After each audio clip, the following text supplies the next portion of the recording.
প্রত্যেকটি পরিবারেই কম বেশি জমিজমা বা সম্পত্তি নিয়ে বিবাদ লেগেই থাকে ভাই ভাইয়ের মধ্যে। এমনই এক পরিবার 25 বছর ধরে পারিবারিক বিবাদ, দুই ভাইয়ের মধ্যে মুখ দেখাদেখি নেই দুজনের মধ্যে। এলাকার কাউন্সিলর, পুলিশ প্রশাসন সবার কাছে দ্বারস্থ হয়েও সমস্যার সমাধান মেটেনি দীর্ঘদিন ধরে তাদের।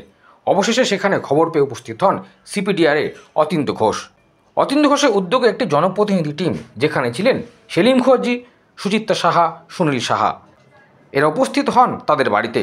সমগ্র কথোপকথনের মাধ্যমে 25 বছরের সমস্যা অনায়াসে সমাপ্তি ঘটে। আজ আবারও প্রমাণিত হলো মানবাধিকার একমাত্র উপায় মানুষের সমস্যার সমাধানের ক্ষেত্রে। এসেছিল আমার বাবাই বলেছিল আমার ভাইয়ের ঠিক আছে মেপে দিয়ে দাও, যখন আসবে আসবে, সেইভাবেই বলা হয়েছে। তারপরে এরা তো বলছে যে এমনি কেন দিয়েছিস, অমনি কেন দিয়েছিস, তাহলে মাপতে তো হবে। এবার যদি সমস্যা হচ্ছে ওনারা থাকেন না, ওনাদের এখন আর্থিক যে অবস্থা, ওনারা এখন অন্য কোথাও থাকতে পারছেন, ওনারা এখানে থাকবে, সেটা আলাদা ব্যাপার। বাবা বলে তো দিয়েছে। আপনার যেটা হচ্ছে না কাকা হচ্ছে যেটা, তাহলে যেটা মিউটেশনেরই মাপই বলছি আমি।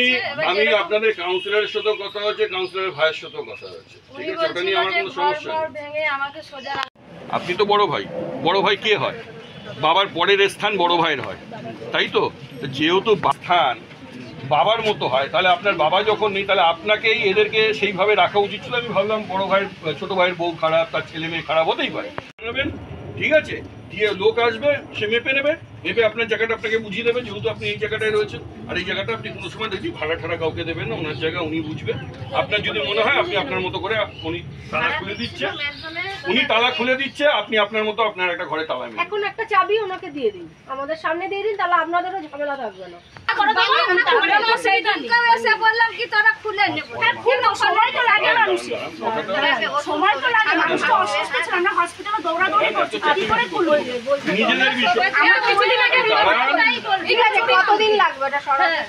আমাদেরকে, আমি হাত জোর করে বলছি, ঠিক আছে মাসখানেকের মতন আমাদের সময় দিন, আমরা পুরো ফাঁকা করে দেবো। ঠিক আছে, উনি মাসখানিকের মধ্যে ফাঁকা করে দেবে। তার মধ্যে দিদি এটা অন রেকর্ড করুন, ঠিক আছে? ওনার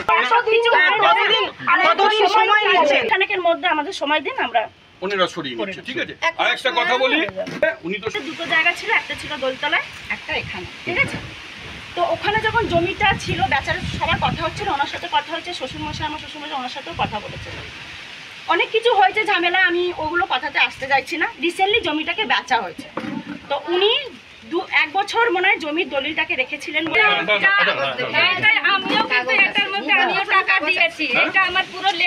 ওটা না ব্যাপারটা, উনি 1,75,000 টাকা দিয়ে জমিটা বন্ধক দিয়েছে, এটা সত্যি।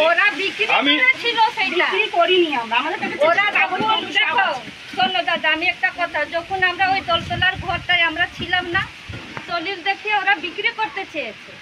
যখন জমিটাকে লোকটা জানতে পারলো, না বলে তো এইটা করছে, এই যে কাল পরশু পিছনে পড়ে গেলে এত দেখতে আসবে না, আমাকে নিয়ে ভুগতে হয় আমার বাচ্চা কাছে। আমি যে আসবো, আপনার হাজবেন্ডকে সব জানানো হয়েছে, আপনাকে ফোন করা হয়েছে, একবারই না অনেকবার। সবাইকে দেখাতে তো হবে, দেখানো নিয়ে আপনার চিন্তা কিসে? সেইখানে মানুষ যদি এসে দখলে, তখনই কেউ খোঁজ খবর নিল।